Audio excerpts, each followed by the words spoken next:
Hi, welcome back. In this video, I'll be talking about whether Trump incited a riot under the DC Code. I might also try to answer a few questions I've gotten, like why did these things take so long? Okay, Washington, D.C. Attorney General Karl Racine said that he's looking into whether Trump and others should be charged with inciting a riot. Specifically, he said, Trump's conduct prior to the mob storming the Capitol is relevant. I think his conduct during that time and immediately thereafter is also relevant. Of the insurrectionists who attacked the Capitol, he said every single person at the Trump rally that day is being reviewed in what he called a thorough investigation of the Capitol insurrection. First, to very briefly summarize the facts, which I'm sure are well known to all of you. For months after the election, Trump riled his supporters with the lie that the election had been stolen. After losing all those cases in court and watching all of his attempts to subvert the election fail, he got the idea that if he stopped the counting of the electoral votes and the certifying of the election, which would occur January 6th in Congress, he could somehow prevent Biden from being certified as the winner, and he could somehow come out as the winner of the election. It was never really clear how this plan was going to work because the counting of the votes is a formality, and Pence didn't actually have the authority or the power to stop it. What I suspect, because Roger Stone was involved, was that the plan was something like what Roger Stone did in Florida in 2000, when he had a bunch of riled up people protesting the counting of votes, and he did actually manage to stop the counting of the votes. And we all know how that turned out. So Trump called all of his supporters to Washington, D.C. on January 6th to stop the steal for a Stop the Steal rally, and he told them that it would be wild. That day, Trump specifically targeted Pence, who evidently wanted Pence to throw some kind of wrench into the works. At 8:15 that morning, Trump tweeted the following: states want to correct their votes, which they now know were based on irregularities and fraud, plus corrupt process never received legislative approval. All Mike Pence has to do is send them back to the states, and we win. Do it, Mike. This is a time for extreme courage. So throughout the rally, Trump called out Pence several times. He also said things like, fight like hell or you won't have a country anymore. Not coincidentally, just about the time the votes are going to be counted in Congress, Trump pointed his supporters toward Congress. Now, a few highlights from the timeline. At 12:53, the first barriers were breached at Congress. At 12:58, there was actually hand-to-hand combat between the insurrectionists and the Capitol Police. By 2 o'clock, a massive crowd breached a separate barricade on the east side. At 2:11, the rioters on the west side broke in. 2 minutes later, they reached the stairs next to the Senate. Now, we're told that Trump was watching the coverage of the rioting and approved of what was happening. Now, here's the crucial part of the timeline. At 2:14, Pence was removed by security agents and evacuated. Republican Senator Tommy Tuberville said that he informed Trump immediately that Pence had been evacuated. Then at 2:17, Trump tweeted this: Mike Pence didn't have the courage to do what should have been done to protect our country and our Constitution, giving states a chance to certify a corrected set of facts, not the fraudulent or inaccurate ones which they were asked to previously certify. USA demands the truth. Obviously, if Trump knew that Pence was in danger and he tweeted something like that, Trump appears to be, shall we say, trying to cause trouble. This brings us to the Washington, D.C. Code and the question, did Trump incite a riot in violation of D.C. Code section 21-1322? I'll show you how to run through the legal analysis.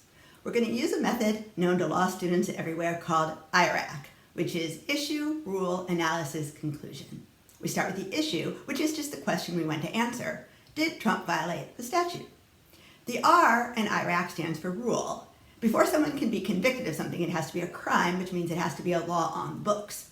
The rule is right here. A, B, C, and D are the elements of the crime. The relevant elements are A and C. Now, to convict someone, the prosecutor has to prove all of the relevant elements beyond a reasonable doubt, which is the highest possible evidentiary standard. So let's look at the first element.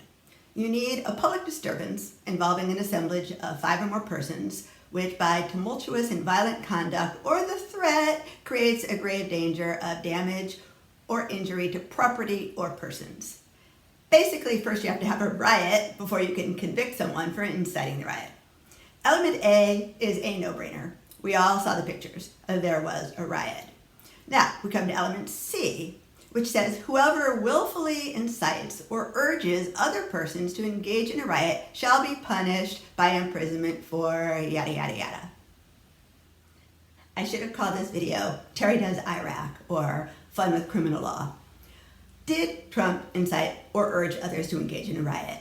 Seems like a no-brainer, right? Even Mitch McConnell said Trump was morally and practically responsible for the Capitol riot. Now, I've never worked as a prosecutor. I've done defense work. But I would imagine a prosecutor right at this point in the analysis would be saying, yeah, he did it, but can I prove it? Trump has a few defenses. Trump knows how to couch his words carefully. Michael Cohen, in his testimony before Congress a few years ago, explains how Trump lets people know what he wants them to do without saying it directly. That's his style. Remember, I'd like you to do us a favor, though. Trump will say, I told them to be peaceful. He'll say, just because I said fight doesn't mean I really mean fight. People use the word fight all the time. Personally, given the totality of the circumstances, I think it would be a lame defense. But I suppose a juror who wants to hold out could say, I have a reasonable doubt. Trump has another defense. He'll raise a First Amendment defense, which comes from a case called Burke versus Ohio. This is a case in which a guy named Burke was convicted for a speech he gave to Klan members. He made racist comments, there was about to be a big march, yada yada. The Supreme Court handed down a rule about this case. The Supreme Court said that the only time incendiary speech violates the First Amendment is if it incites or produces imminent lawless action, or is likely to incite such imminent lawless action. This is intended to be a high standard. Personally, I think Trump's speech incited imminent lawless action, but again, the prosecutors have a high standard. Federal prosecutors, by the way, have about a 96% conviction rate. And this is because they only charge crimes when they're sure they can get a conviction. DC requires that the jury be unanimous. One holdout juror and there's no acquittal. If Trump gets charged and acquitted, it would be more harmful than if he isn't charged at all, because he would be vindicated. So prosecutors are going to take a lot of care to make sure that their case is airtight. However, given what we've seen, I'd be surprised if we don't see Trump, Burke, Giuliani, and others charged under this statute. Karl Racine also said this. He said his office is collaborating with federal authorities who are also investigating the riot. Now, the D.C. incitement of a riot statute is a mere misdemeanor. D.C. isn't a state, so there's a lot of overlap with what the D.C. prosecutors can bring and what federal prosecutors can investigate and charge. And the federal prosecutors have the more serious charges that they can bring. That's happening in a separate investigation, so I'll be talking about that in another video. Meanwhile, I'll answer this question. Why do these things take so long? Due process takes time. Criminal investigations take time. No prosecutor worth his salt rushes to charge someone. And right now, these investigations are unfolding. In video number 13, I talked about how democracy is slow, grinding work, and that authoritarianism has a lot of appeal because it's quick.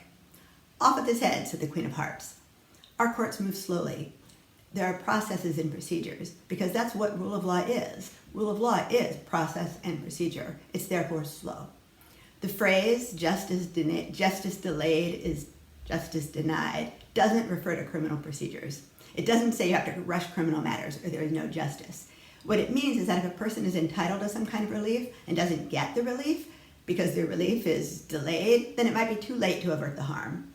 In this case, the crime is done and the investigations will take time. So check back and I'll be following them, and next I'll talk about the larger federal investigation happening. Thank you.